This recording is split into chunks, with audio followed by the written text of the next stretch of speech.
Okay, so Rutgers comes away with a late night victory in Vegas over the Fighting Irish of Notre Dame in overtime, 85-84. Isn't it avenging of our playing game a couple years ago in double overtime, 89-87? I don't know about that, but nonetheless, a win is a win is a win. I think it was a late night. Gonna need a lot of coffee today.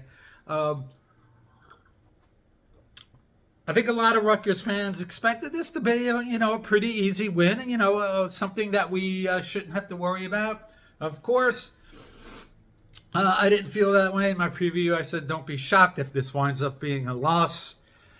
Some of the bugaboos that have happened over the first 5 games of the season kind of surfaced again last night. So let's get to, the tail of the tape. It's another game where a single hot shooter was, first of all, let me start here.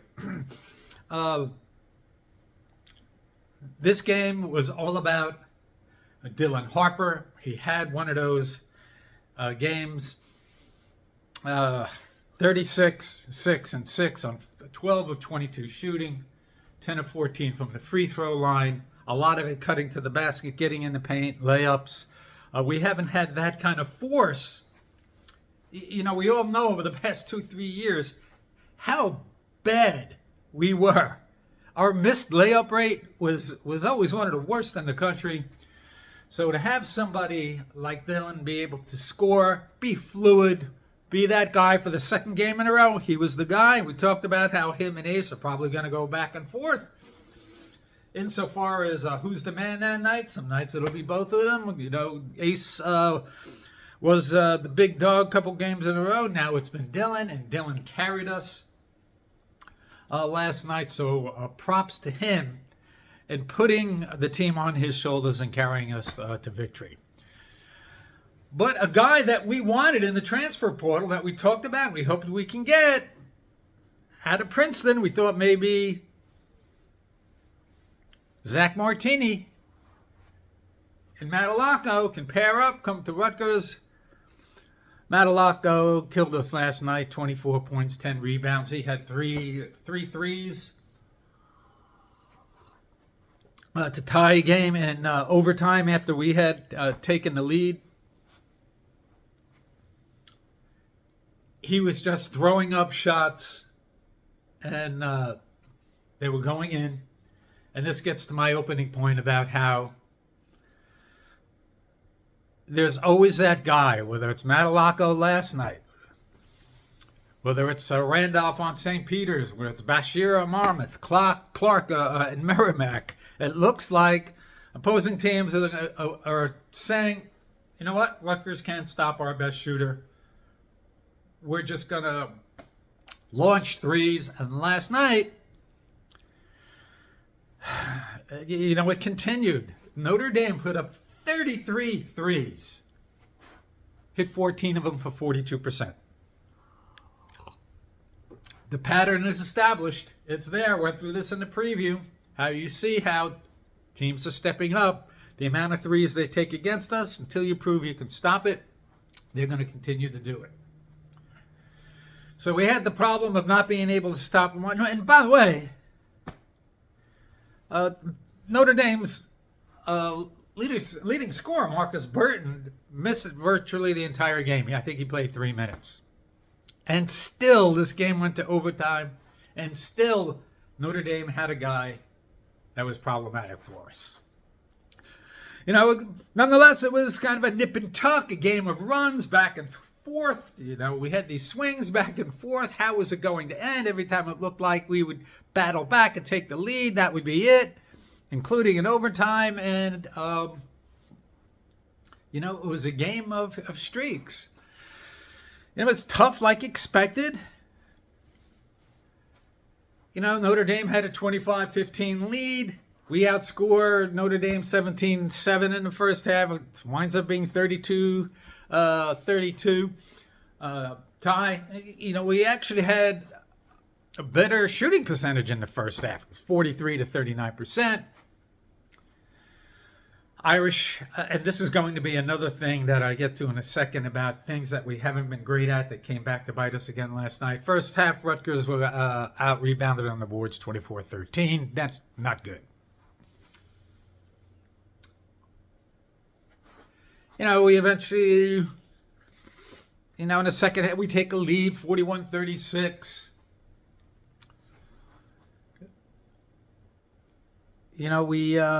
I think we shot like one for 7 at some point. Then the game's going back and forth, and it ties at 56. Notre Dame is shooting their threes. They're up 6 points, 62-56. We go on a 9-0 run. We're up 65-63. There's a minute and a half left. Allocco puts Notre Dame up. Then, he ties the game at 69 after some Jordan Durkak free throws. By the way, we'll get to him in a minute. Another good game by Durkak. Then we sprint ahead in overtime. I think it was 79-73. Allocco goes, hits his 3 threes in like 26 seconds.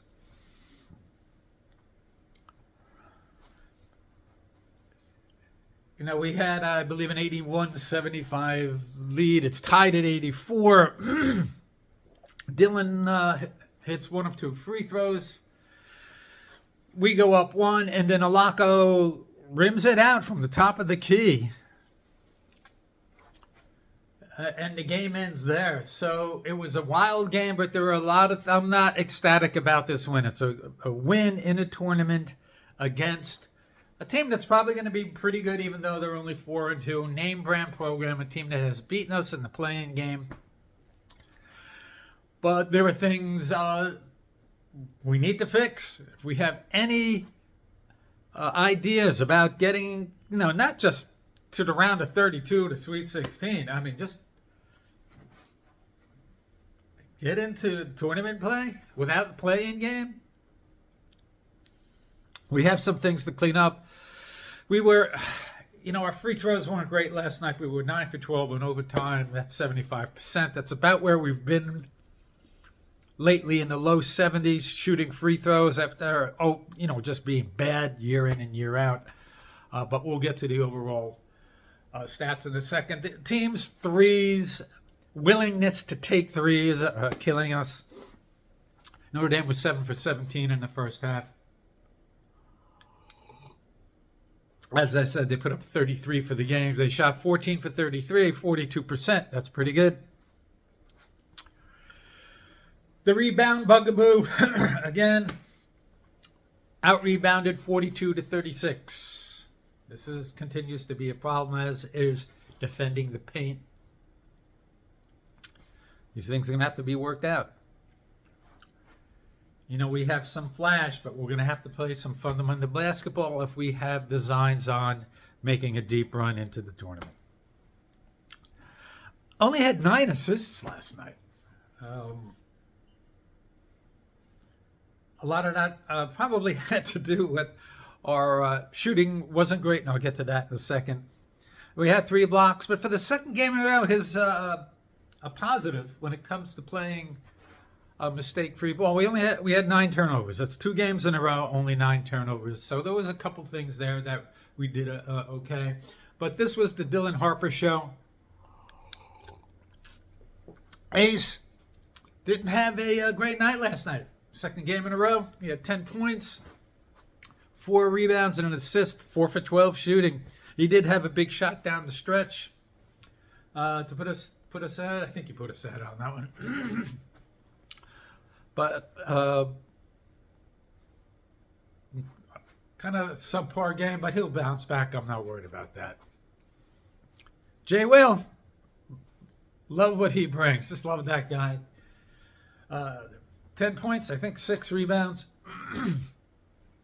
Durkak. Dylan's going to get the headlines and the publicity as well. He should, but Durkak last night, 16 points, 6 rebounds and assists. He's that glue guy. He's always going to be there, and he's going to make plays.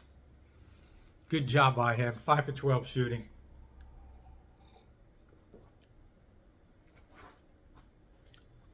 Tyson Acuff, 7.7 rebounds and an assist, so he can contribute. Lathan, another, again, 5 points and 1 rebound, not a big force last night. I'm hoping he comes back. Bole had an Akbole kind of game last night. He had no points. I think he had 1 rebound and 1 block shot. I think he only played 7 minutes. Which isn't terrible if you can be, the run stopper, the run stuffer in the paint in the time that he plays. That would be a positive. PJ Hayes, quiet night, 0 points, 10 minutes. He had 1 rebound.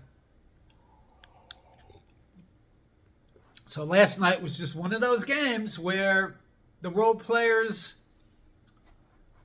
the ones that you kind of expected to be big contributors like PJ Hayes, like Zach Martini, really weren't. Tyson Acuff gave you a little bit. The Jordan Durkat gives you what he gives you, and he's that guy, Mr. Reliable, the Christian Dremel of the basketball team. And we're gonna have to win those games where, whether it's Dylan or whether it's Ace, they go off and they carry the team. That's okay, but we have to fix, again, perimeter defense, rebounding, points in the paint. Our 3-point shooting last night, it was bad. We were kind of reverting back to the past couple of years, although, we were 8 for 24 last night. I think 33% would have been better than what we shot all of last year. I think we were like 32%, maybe even a little less. Overall, shooting 29 to 65, 44.5%. Dylan going to the basket saved us. Free throws, even though we had a good overtime, was not good. We were 19 to 28, 67.8%. We had been in the low 70s for several games in a row, which is what we want to see because we've historically been less than 70%. And if you miss a free throw in a game like this, that's the difference between winning and losing. So we have some things to work on. We're Alabama is on deck. This is going to be an interesting game. I don't think Alabama is going to be that game where it's possible that we get blown out. But they haven't been as impressive lately, and I think there's opportunities there for us to make this a game. But if we pull out a win, we're 6-1. And, I think you probably would have taken that halfway through this tournament. With a win against Alabama, nobody would have thought that. Who would have thought the one loss would come against Kennesaw State? But it is what it is. Nonetheless, I wish Rutgers well in their Alabama matchup. I'd say, good luck to our friend and former center and our cousin Cliffy, but